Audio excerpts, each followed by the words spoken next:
Et on est de retour à une soixantaine de kilomètres de Gaza, à Tel Aviv, avec vous, Meir Habib, ancien député des Français de l'étranger. Je le disais en début d'émission, vous considérez Benyamin Netanyahou comme votre ami. Alors, je vous pose la question, est-ce que votre copain est un criminel de guerre? C'est en tout cas la question que pose la Cour pénale internationale et différents rapports internationaux.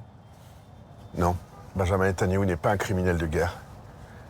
Il a une obsession dans sa vie. Je suis terrifié par le film que je viens de voir, je tiens à vous le dire. Terrifié dans quel sens? Je le vomis, ce film. Il est à charge.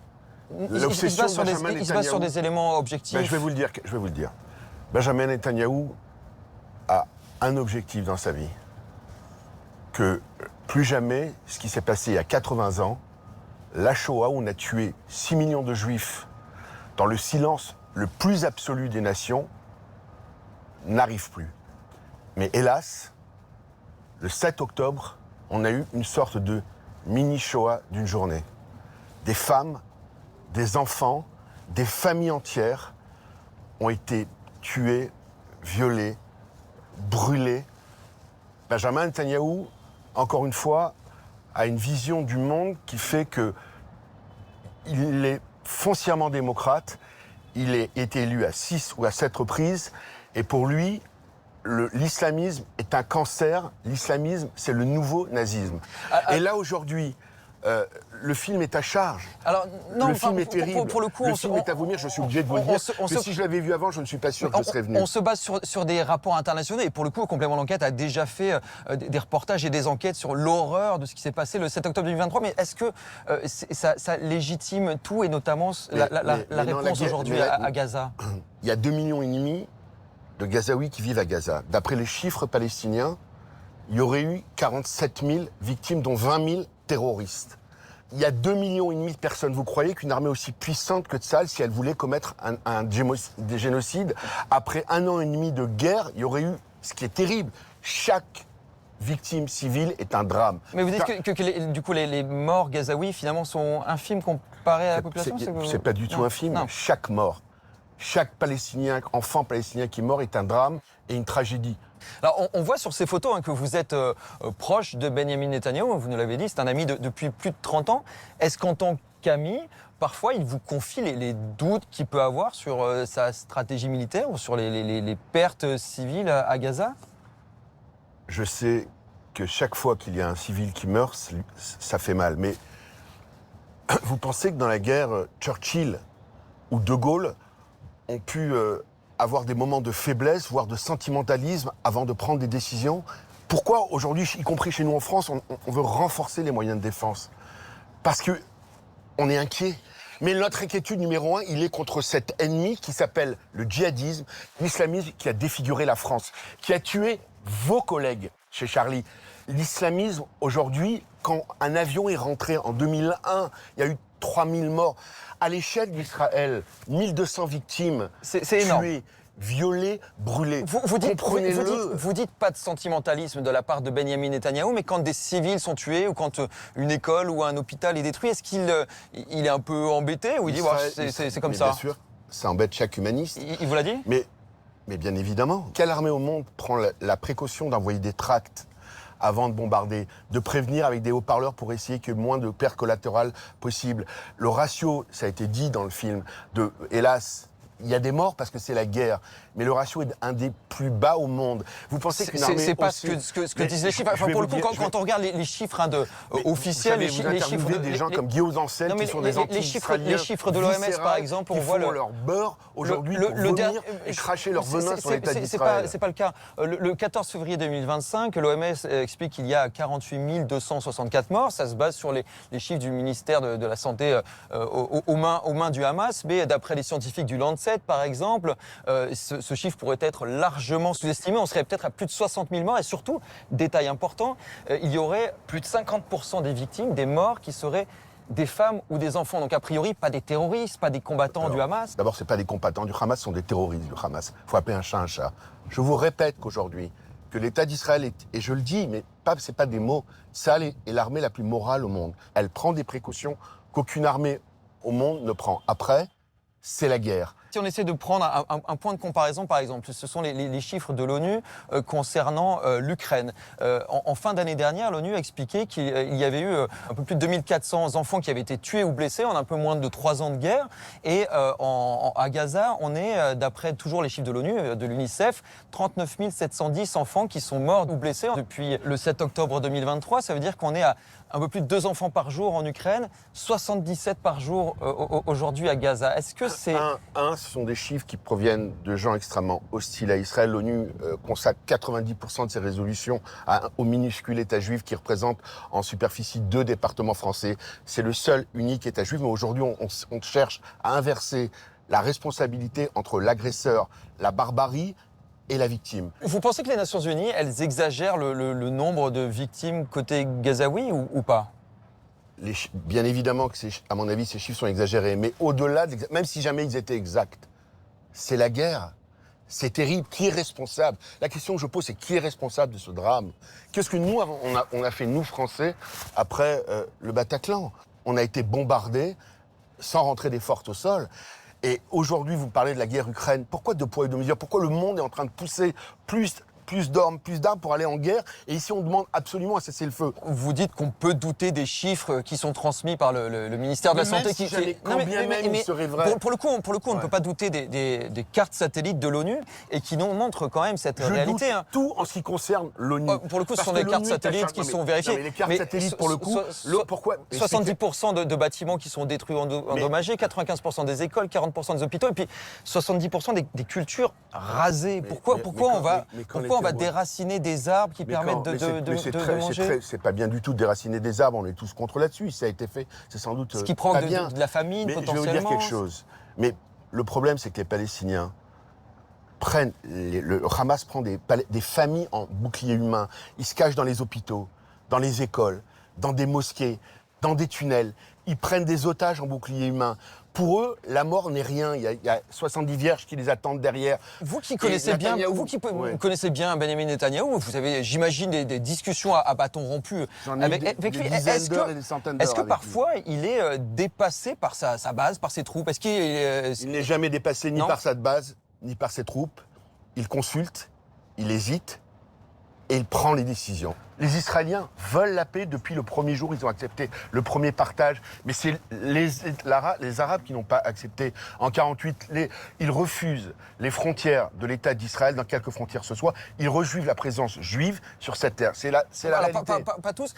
Il n'y a pas que la communauté internationale et les Palestiniens qui dénoncent des crimes internationaux. Il y a ce document que l'on a évoqué dans le reportage qui émane du Shin Bet, donc le service de renseignement intérieur, et qui explique que, effectivement, les critiques sur notamment les mauvais traitements en prison sont en partie fondées. C'est un document qui a été adressé au bureau de Benjamin Netanyahou.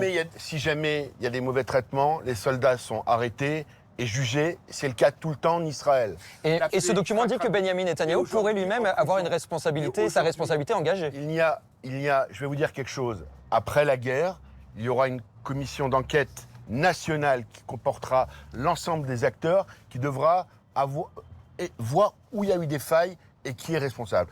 Pour l'instant, les Israéliens ont un objectif. 1, libérer les otages. 2, détruire le Hamas. 3, faire en sorte que ce qui est arrivé à Gaza n'arrive plus jamais nulle part. Et croyez-moi, c'est bien non seulement pour Israël, c'est bien pour la France. Si je traduis Israël, je le répète, il y aura un temps pour tout, c'est-à-dire que Benjamin Netanyahou... Non mais ne sortez pas des choses de ma bouche que je n'ai pas sorti. C'est pour savoir si j'ai bien compris. C'est pour savoir si j'ai bien compris. Ouais. Peut-être qu'un jour la responsabilité de Benjamin Netanyahou pourra être posée, mais que c'est trop tôt. La responsabilité de tout le monde, les politiques, les militaires, l'armée de l'air, les médias, la population, la préparation, ça doit être fait. Mais une fois qu'Israël aura gagné cette guerre, elle est en train de la gagner, elle doit libérer les otages. Beaucoup d'otages ont été libérés. Hélas, beaucoup d'otages ont été tués.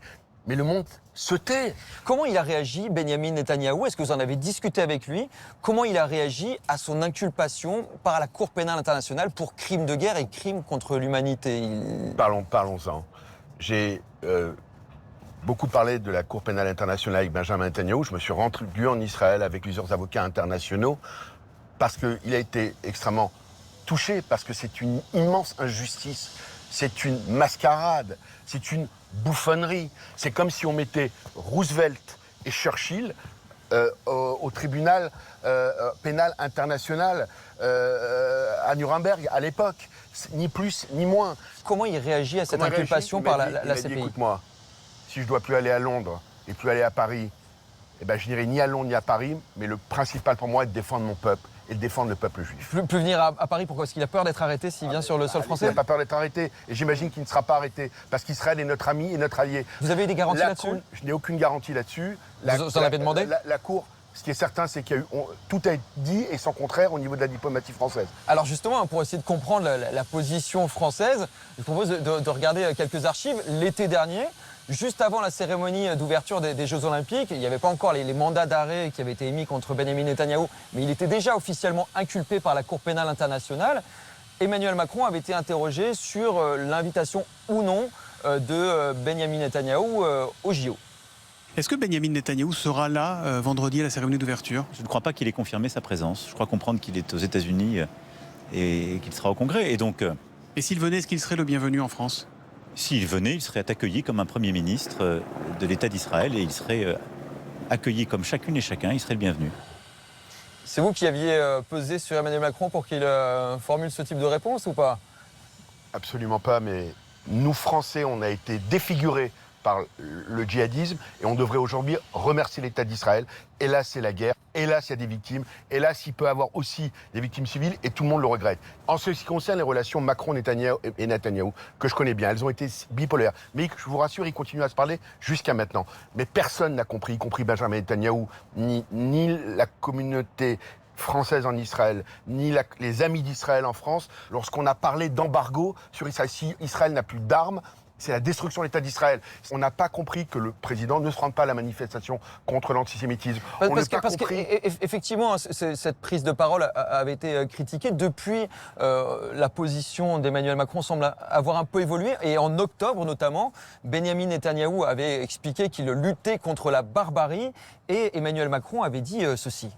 On parle beaucoup ces derniers jours de guerre de civilisation ou de civilisation qu'il faut défendre.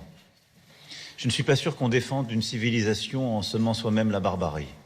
C'est un tacle contre le Premier ministre israélien? C'est terrible parce qu'il renvoie dos à dos Hamas et Israël. Et je pense, et je le dis, et j'ai de l'amitié et du respect pour le président de la République, il a eu tort de prononcer cela. Israël n'est pas un État barbare, Israël est un État de guerre, et la France aurait fait exactement la même chose. Et Israël défend les intérêts de la France parce que combattre le djihadisme, combattre le terrorisme, c'est l'intérêt de la France. Est-ce que vous êtes inquiet du niveau du débat en France et de la polarisation de la société sur cette question mais bien évidemment, on a importé le conflit en France. Je suis tellement triste de voir aujourd'hui que la gauche, qui est aujourd'hui, instrumentalise cette question à des fins invraisemblable. C'est le même reproche que peuvent vous faire vos adversaires sur cette importation du conflit. Je vais vous remontrer une vidéo qui a fait beaucoup parler. À l'époque, vous interrompez une interview du député La France Insoumise, David Guiraud, qui est effectivement très pro-palestinien. La parole. Comment vous leur donnez la parole? À qui tu parles? On n'a pas élevé les cochons ensemble, alors respecte un peu la... toi le cochon. C'est hyper violent et ça se passe dans l'enceinte même de l'Assemblée nationale. Ne touchez pas, ne touchez pas. Ne touchez pas. J'ai l'impression que vous allez presque en venir aux mains. Ce monsieur est un porc. Il défend un génocide depuis le début. C'est un porc. Ce jour-là, j'ai eu beaucoup de mal à me retenir. J'aurais dû lui mettre ma tête dans la figure, mais il y avait 30 caméras. Ça, et j'ai voulu avoir une attitude de député. Et c'est ce que j'ai essayé d'avoir. C'était un des moments les plus durs de ma vie. On peut être en désaccord sans se battre. On ne traite pas un collègue de porc. Ça n'existe pas. C'est une insulte. Je suis vilipendé, menacé en permanence sur les réseaux, partout dans la rue. Et ce garçon devra s'expliquer devant les tribunaux de la France. Bien évidemment.